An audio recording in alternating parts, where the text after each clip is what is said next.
quick update on the small garden pot challenge. So this is basically a £19 survival pot, 3 pots, compost, seeds, and the difference of how well they grow. So you'll see it's not been very warm, but all the seeds have been germinated. We had a few issues. I had to put seeds in this one again, so this is worth you watching to understand the types of problems you'll face. So you'll see these little divots. We've got a lot of bird activity in the garden here, so they actually came and picked out the seeds, so I had to put more seeds in. So these are a little bit behind. You can hear the birds.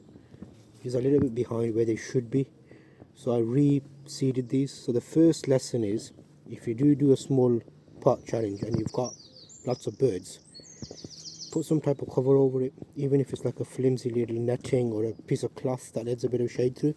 This is where they should have been at. This was kept closer to the house where birds don't come because of Max kind of chases them away. So basically the moral is, if you're doing a small garden, be ready for some adjustments. So you'll learn this as you do a little bit of gardening. You won't be first time perfect. I've been doing this a number of years, but it's the first year in this new house, and I wasn't expecting the birds to be so brave that they'll try and steal my seeds. So also, if you come over to this side, remember I did 2 pots, so they kind of come and leave a little, magpies leave little presents. They kind of drop stuff as they take the seeds, so they're trying to pay their way, as it were. Strawberries are coming along nicely. I put another pot as a backup. You'll see how far this is. This was only planted 4 days ago, so you'll see how small they are here. But as the weather's more nice now, they germinated quicker. So always have a backup in case those don't do well. And because it's a small pot challenge, let me give you a little update on the other pots. So if you remember the last couple of videos I've done on this, it's 3 videos now. This is coriander. That's just in a normal homemade pallet container pot.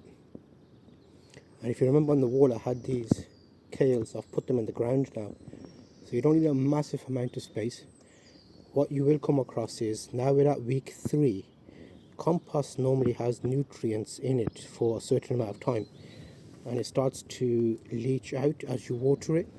So compost is designed to be forever. It's basically dirt, soil mixed with all sorts of bits, but over time you will see that it's not going to hold the nutrients.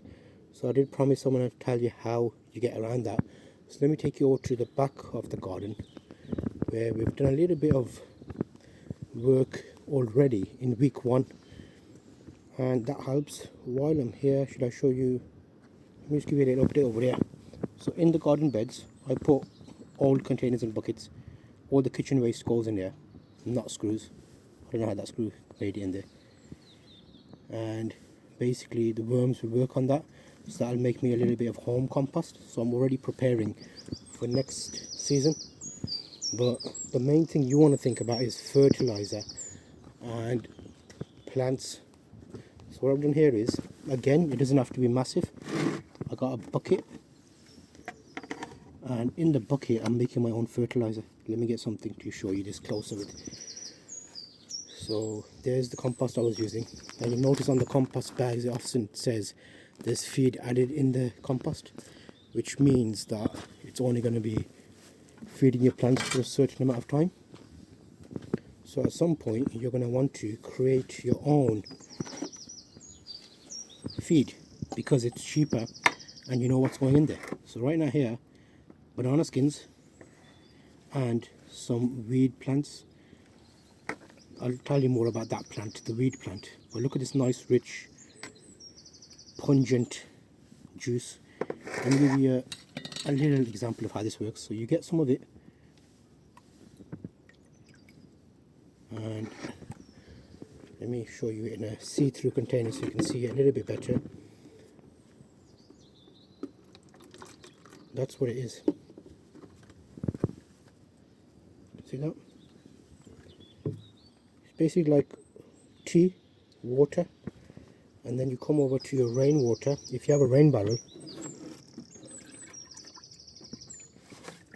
so look at the ratio. I put a little bit in, and then I put water in the top, And you don't have to get fancy with this. You don't have to have every single tool. You'll see I'm using old containers here.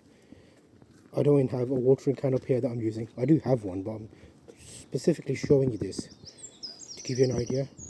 Say hello to Max. So now all we do with this is we come,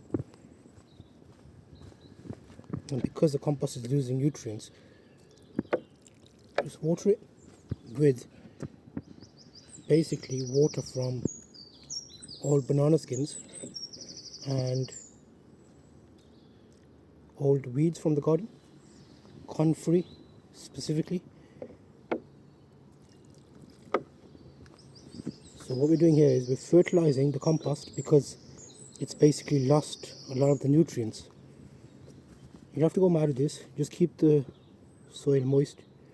Just really slowly just put it down. So anything that the compost has lost, you're giving it back with watering.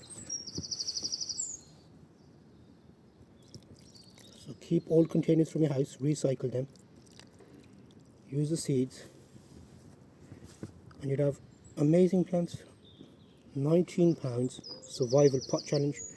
3 pots is the ones I'm concentrating on. If you're following along on the series, remember I bought 3 pots, £5-6 each. I bought compost for I think it was £3.49. I bought a packet of seeds for 50p, and those 3 should give me a nice harvest of radishes. So I'm hoping by next week I'll give you another growth update on this small challenge, and then on the final video of this series you should see the harvest, and then I'll give you a bonus video of what I'm going to plant in them next to get a full bowl of salad, because you can actually plant salad seeds as well. This one doesn't need it at the moment, but I'll give this because I've got some water remaining here. And this DIY feed I've made, you can give it to all your plants, even the strawberries. So overall, this is going to be a great option for you. And let's just have a quick look at the strawberries in pots I've got over there. Ignore that mess. We all have a messy corner that does not exist. So here, strawberries are coming along nicely. Let's give them the remaining feed. And you know what? The strawberries are ready to flower. I just saw. If you look down there, see these there? So keep them well moist. And these containers are really good. Originally they were from Lidl. They're meant to be like pots for potatoes. And again, 1, 2, 3, 4 pots in a column. And you can grow potatoes, you can grow... I normally last year put strawberries in the outside and I put salad seeds in the middle and I got a bowl of salad out of it. So, small spaces, it's definitely doable. Make sure to check out the other video in this series where I started this journey of a small container garden, which was these small containers on the wall. And I'll see you in the next update soon. Stay tuned.